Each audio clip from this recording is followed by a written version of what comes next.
കാലാവസ്ഥാ സംരക്ഷണ പ്രവർത്തകയായ Greta Thunberg ഉൾപ്പെടെയുള്ള ആളുകളെയും കൊണ്ട് ഗാസയിലേക്ക് പുറപ്പെട്ട കപ്പൽ ടുണീഷ്യൻ തീരത്ത് വെച്ച് ഡ്രോൺ ആക്രമണത്തിന് ഇരയായതായി റിപ്പോർട്ടുകൾ. ഗാസയിലേക്കുള്ള സഹായമായി പുറപ്പെട്ട ഗ്ലോബൽ സുമുദ് ഫോട്ടില എന്ന കപ്പലിന് നേരെയാണ് ആക്രമണം നടന്നതെന്നാണ് വിവരം. ഗ്രേറ്റയ്ക്ക് പുറമെ 44 രാജ്യങ്ങളിൽ നിന്നുള്ള സിവിലിയന്മാരും ആ കപ്പലിലുണ്ടായിരുന്നു. ഗാസ മുനമ്പിൽ ഇസ്രയേൽ ഏർപ്പെടുത്തിയ ഉപരോധം ഭേദിക്കാനുള്ള ശ്രമത്തിലായിരുന്നു ഇവരുടെ ഈ കപ്പൽ.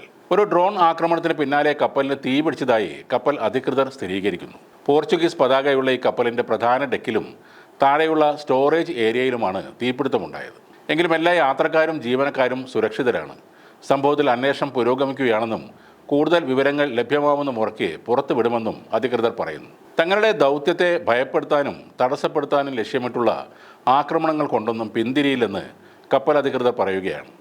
ഗാസയിലെ ഉപരോധം അവസാനിപ്പിക്കാനും അവിടുത്തെ ജനങ്ങളോട് ഐക്യദാർഢ്യം പ്രകടിപ്പിക്കാനുമുള്ള സമാധാന ദൗത്യം കൂടുതൽ ശക്തമായി തുടരുമെന്നും കപ്പൽ അധികൃതർ പുറത്തിറക്കിയ പ്രസ്താവനയിൽ പറയുന്നു.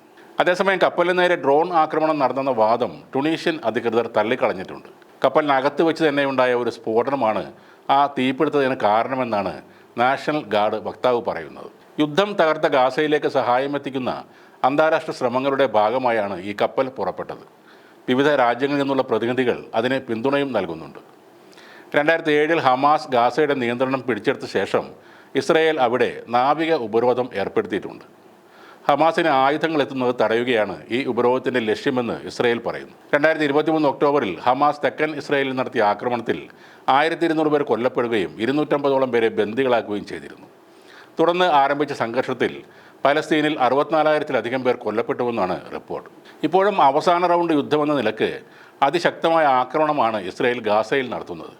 ഇപ്പോൾ തന്നെ ഗാസ നഗരത്തിൻ്റെ 80% കയ്യിലാണെങ്കിലും ഒരു സമ്പൂർണ്ണമായ ആധിപത്യമാണ് ഇസ്രയേൽ അവിടെ ലക്ഷ്യം വെക്കുന്നത്. അതിനിടെ വടക്കൻ ഗാസയിലെ റിദ്വാനിൽ ഹമാസ് ആയുധ വിഭാഗമായ അൽ-ഖസാം ബ്രിഗേഡ് നടത്തിയ പ്രത്യാക്രമണത്തിൽ 4 ഇസ്രായേൽ സൈനികർ കൊല്ലപ്പെട്ടു. ഹമാസ് സേന സൈനിക ടാങ്കിന് നേർക്കെറിഞ്ഞ സ്ഫോടക വസ്തുക്കൾ പൊട്ടിത്തെറിച്ചാണ് ഈ 4 പേരും കൊല്ലപ്പെട്ടതെന്ന് ഇസ്രായേൽ സേനാ വക്താവ് അറിയിച്ചു. IDFന്റെ പോസ്റ്റിന് സമീപം പ്രതിരോധ സ്ഥാനത്താണ് ഈ ടാങ്ക് നിലയുറപ്പിച്ചിരുന്നത്. ടാങ്കിനടുത്തേക്കെത്തിയ ഹമാസ് സംഘം ക്രൂവിന് നേരെ വെടിയുതിർക്കുകയും ഒരു സ്ഫോടക വസ്തു ടാങ്കിനുള്ളിലേക്ക് എറിഞ്ഞതായും ജെറുസലേം പോസ്റ്റ് റിപ്പോർട്ട് ചെയ്യുന്നു. വെടിവെപ്പിൽ നഹൽ ബ്രിഗേഡിലെ ഒരു സൈനികന് പരിക്കേറ്റു.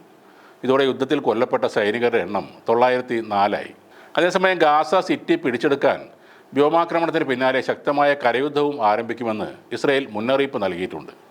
എത്രയും വേഗം ഗാസയിൽ നിന്ന് ഒഴിഞ്ഞു പോകണമെന്ന് ഇസ്രയേൽ പ്രധാനമന്ത്രി ബെഞ്ചമിൻ നെതന്യാഹു പലസ്തീനികളോട് ആവശ്യപ്പെട്ടു. തെക്കൻ ഗസയിലെ മവാസിയിലേക്ക് മാറണമെന്നാണ് അദ്ദേഹം പറയുന്നത്.